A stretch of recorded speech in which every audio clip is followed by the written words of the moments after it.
Saya terjemahkan dulu, wa ma tasyauna illa an yasha Allah. Jadi ketika kita berkeinginan itu harus dijelaskan, itu sesungguhnya bukan keinginanmu, itu keinginan Allah. Yang berkeinginan hanya Allah, bukan kamu. Artinya kalau Allah ingin memberi rezeki kepada kita, Allah akan mendorong kita berkeinginan dari keinginan Allah. Kita kepengen sugih, kepengen kaya. Dengan keinginan itu akhirnya mendorong kita bekerja keras. Kan begitu? Dari mulai dagang serabi, dagang martabak, dagang bakso, sampai akhirnya dagang pesawat terbang. Kenapa dia semangat? Itu Allah yang membuat kita bersemangat. Itu maksud ayat itu. Ketika Allah juga demikian, ketika kita pengen belajar benar, pengen mengenal Allah, maka ketika Allah berkenan ingin memperkenalkan kepada seseorang, maka Allah akan memberikan peluang kepada orang itu bisa berkenalan dengan orang yang sudah kenal dengan Allah. Itu maksudnya. Jadi di situ malah ayat itu membuktikan sebaliknya, bahwa yang berkeinginan sesungguhnya adalah Allah. Sudah yakin belum? Sudah yakin belum? Oke, saya tambah lagi. Apakah kamu pernah berkeinginan untuk lahir di dunia ini? Hah? Enggak. Ibumu namanya siapa? Zainab. Apakah kamu berkeinginan keluar dari perutnya Bu Haji Zainab? Tidak. Kamu lahirnya di mana? Di Pleren. Apakah kamu pernah ingin lahir di Pleren? Kamu kelaminnya laki-laki. Apakah pernah berkeinginan jadi laki-laki? Sampai sudah terlalu lama nantinya langsung di penghujung aja. Dan ketika kamu mati juga, apakah kamu berkeinginan mati? Jadi gimana keinginanmu? Nol semuanya. Masih kurang yakin? Ada nggak di sini yang berkeinginan sakit? Atau sakit juga? Itu. Ini langsung inti ya. Biar sadar. Nah itulah makanya ketika kita bersyukur kepada Allah nih, justru malah ketika kita sudah bersyukur, ada tinggal satu lagi. Ini benteng terakhir yang menentukan. Syukurilah, segera bersyukurlah kepada Allah karena kita bisa bersyukur. Dan itulah syukur yang paling puncak. Kita berterima kasih kepada Allah karena saya telah mampu bersyukur kepada Allah. Alhamdulillah ya Allah, saya diberi kesadaran yang sangat cerah sekali. Baru saya merasakan bisa bersyukur. Dan inilah kenikmatan yang tertinggi adalah ketika kita bisa bersyukur kepada Allah. Ayo, apa mending? Makanya jadi saya ingin mengatakan bahwa di mana detik-detik kebahagiaan yang kita capai di dunia ini ternyata bukan ketika berpelukan dengan perempuan cantik, bukan kita menghitung uang yang banyak, bukan kita sedang berkendaraan mobil mewah, tidak. Saat yang paling bahagia adalah pada saat jiwa ini menyampaikan terima kasih kepada Allah. Orang yang sedang bersyukur, itulah puncak kebahagiaan, adalah kebahagiaan orang itu bersyukur. Ya, alhamdulillah. Sebab kalau kita uangnya banyak tapi tidak ada rasa syukur, senang nggak? Rumah kita bagus, tapi kita tidak bersyukur. Nyaman gak tinggal di rumah itu? Tidak.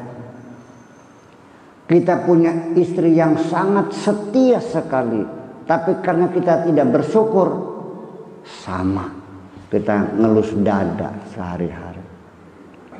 Jadi artinya bahwa makna syukur yang dimaksudkan itu pun harus kita pahami bahwa syukur adalah simbol dari puncak kebahagiaan kita. Begitu kita bersyukur, apapun yang ada di hadapan kita semuanya enak dan nyaman. Saya nanya, enak mana makan dengan tempe saja, nasi, atau makan dengan sambal goreng dendeng bergedel? Kedua-duanya sama. Kita akan merasakan kenikmatan yang hebat kalau kita bersyukur. Alhamdulillah, hari ini saya masih dikasih makan oleh Allah. Apa yang ada di depan? Sepotong tempe dan sepiring nasi. Dengan rasa syukur di hati kita kepada Allah, Allah sayang banget sama saya nih, masih dikasih makan juga. Lalu kita syukuri kenikmat ini, sepotong tempe goreng sama nasi. Mata kitanya melihat tempe, tangan kitanya memegang tempe, giginya menggigit tempe, tenggorokannya nelen tempe. Nikmat, Pak. Nikmat. Yang membuat kita makan tempe sambil menangis adalah karena mata kita melihat tempe, pikirannya melihat sate. Udah paham? Itu. Jadi ya itulah kira-kira kita harus fokus ya, menikmati anugerah Allah ini. Sebesar apapun tergantung bagaimana kemampuan jiwa kita ini mengapresiasi. Bagaimana kita harus mampu mengapresiasi kenikmatan Allah itu. Oke? Paham betul kan kamu? Paham ya? Iya, mudah-mudahan. Sok menit terakhir sih cuman lah, masih ada seluruhan. Sok masih ada enggak? Masih ada seperempat jam lagi. Ada lagi? Kan Buya penjelasan masyiah roda. Apa? Masyiah dengan roda. Nasiah. Masyiah dengan roda. Begini, sya'a itu lau sya'allah, insya Allah.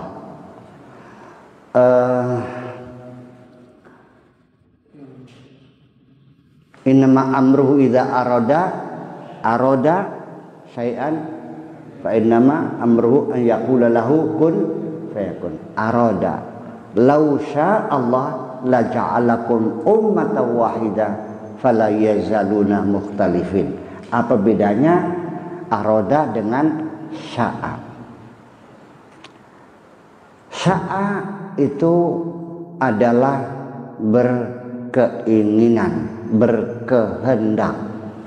Tapi arada lebih luas karena di dalamnya termasuk juga bercita-cita. Sya'a jangkauannya bisa terbatas, tapi arada begitu luas sekali. Allah mengendaki, insya Allah, kalau Allah berkehendak. Tapi kalau aradallah, kalau Allah berkeinginan, berkehendak dan berkeinginan. Apa bedanya? Kita saja dalam kehidupan kita sehari-hari memenuhi kebutuhan hidup ini, itu masih banyak mana keinginan dengan kebutuhan? Banyak keinginan. Kalau kebutuhan mah nggak banyak. Betul nggak?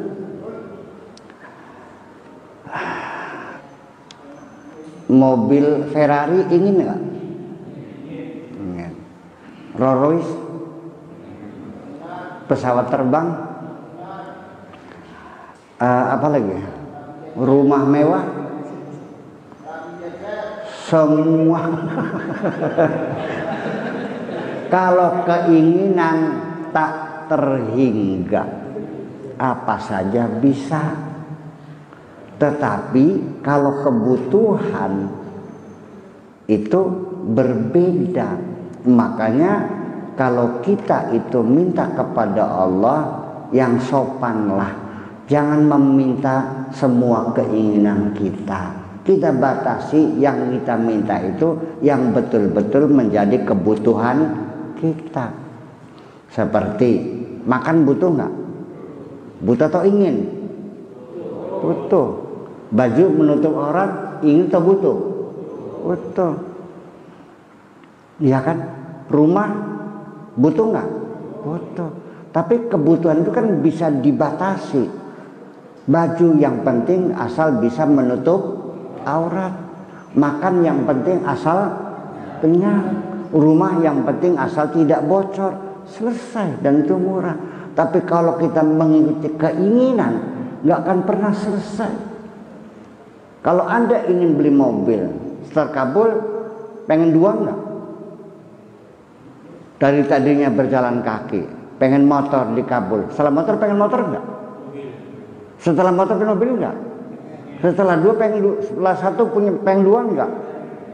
Dan tidak akan pernah habis selagi kita masih bernafas. Keinginan terus berkembang. Oleh karena itu, yang penting tolong keinginan ini itu adalah perlu diseleksi, dibatasi, difilter. Jangan dimunculkan semua. Sebab kalau keinginan muncul semua, sungguh sangat melelahkan. Karena akan mendorong kita bekerja. Ya kan begitu? Peras keringat, menghabiskan tenaga. Jadi yang kebutuhan saja. Itu satu perbandingan antara keinginan dan kebutuhan. Masyiah dan iradah itu sama, luas dan sempitnya adalah sama. Kalau syaa itu netral, apa saja Allah bisa. Lau sya Allah, apa saja bisa. Tapi belum tentu Allah tidak berirodah.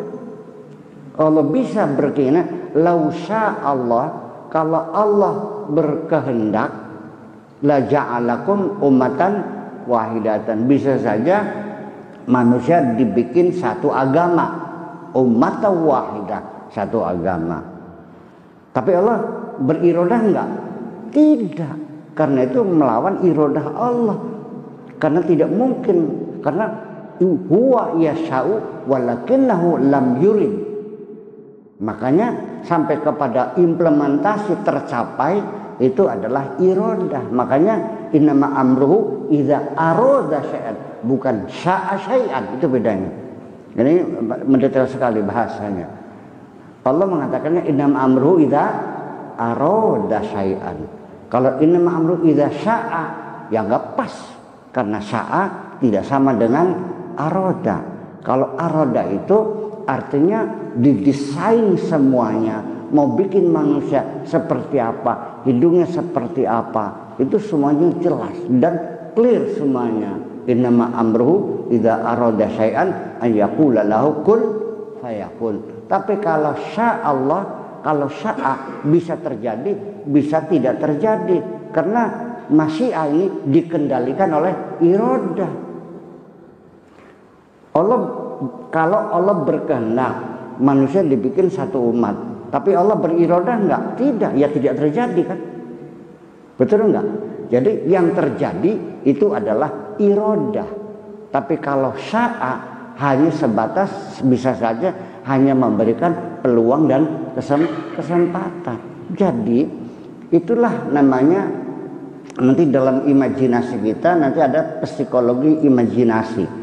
Dalam psikologi imajinasi kita akan bisa orang ini bercita-cita atau ngelamun.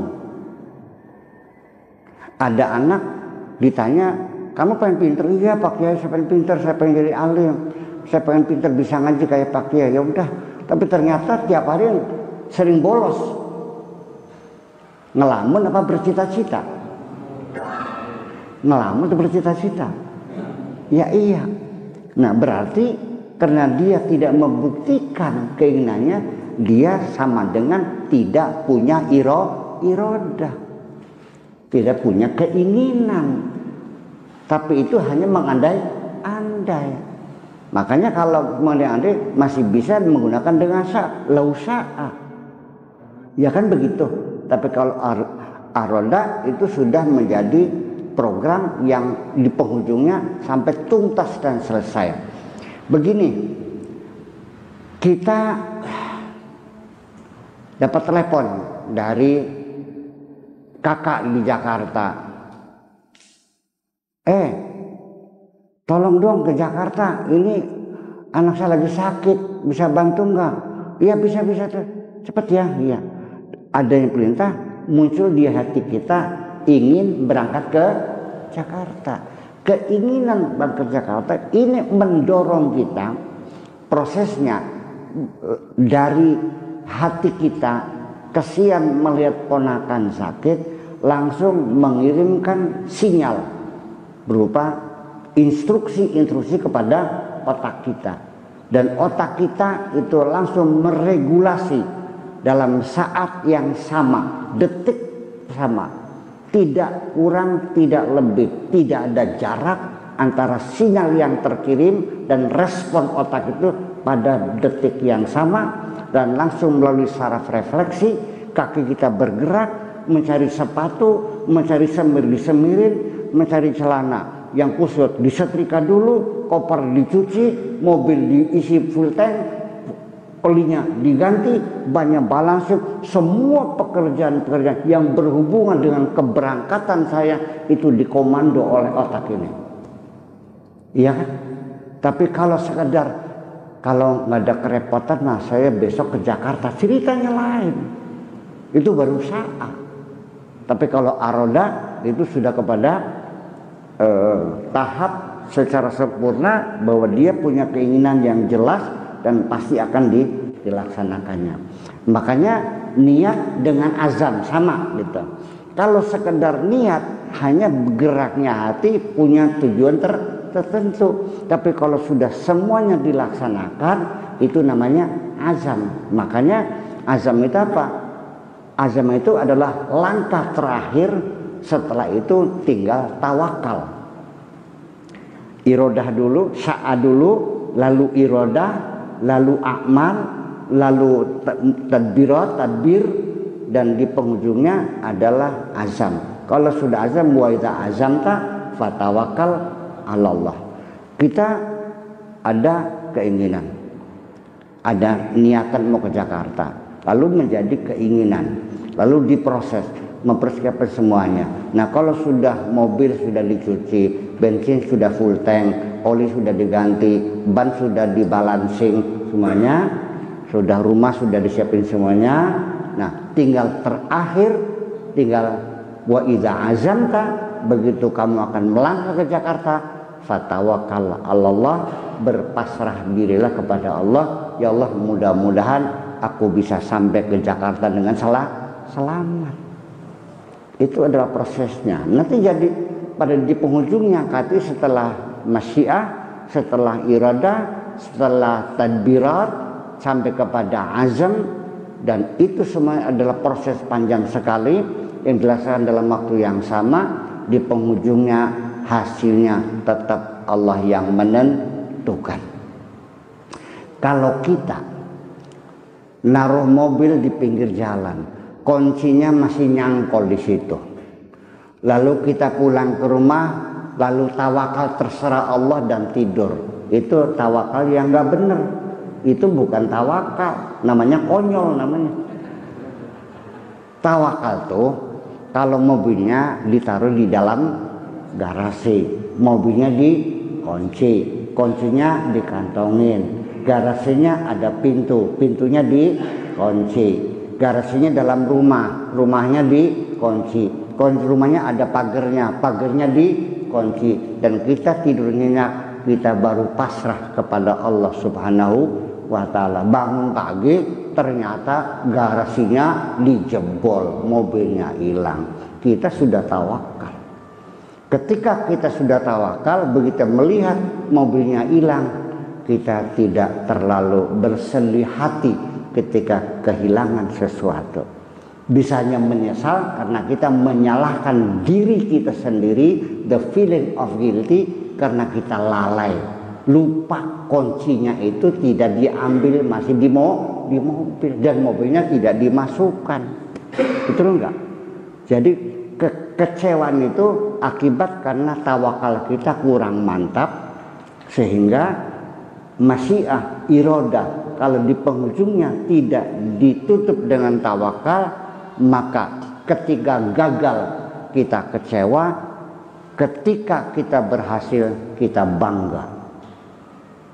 Kalau kita gagal kita gantung diri, kalau kita berhasil kita lupa diri.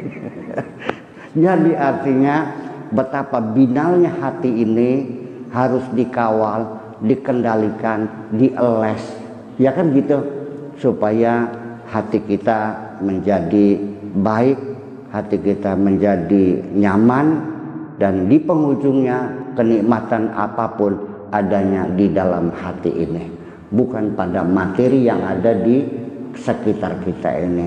Bapak-bapak sekalian, saya kira sudah pas jam 11 kita. Mohon maaf, jadi tadi baru satu hadis sebetulnya ya. Adalah nanti sebulan depan hadis berikutnya kita teruskan lagi, masih bicara tentang alhamdulillah. Saya kira segitu saja dan mohon maaf. Yuk mangga bareng-bareng.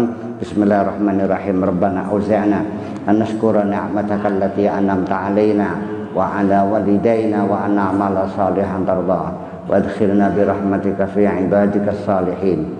Rabbana atina fid dunya hasanah wa fil akhirati hasanatan wa qina adzabannar. Wa sallallahu ala sayyidina Muhammadin wa ala alihi wa sahabatihi ajma'in. Subhana rabbika rabbil izzati amma yasifun wa salamun alal mursalin walhamdulillahi rabbil alamin. Assalamualaikum warahmatullahi wabarakatuh.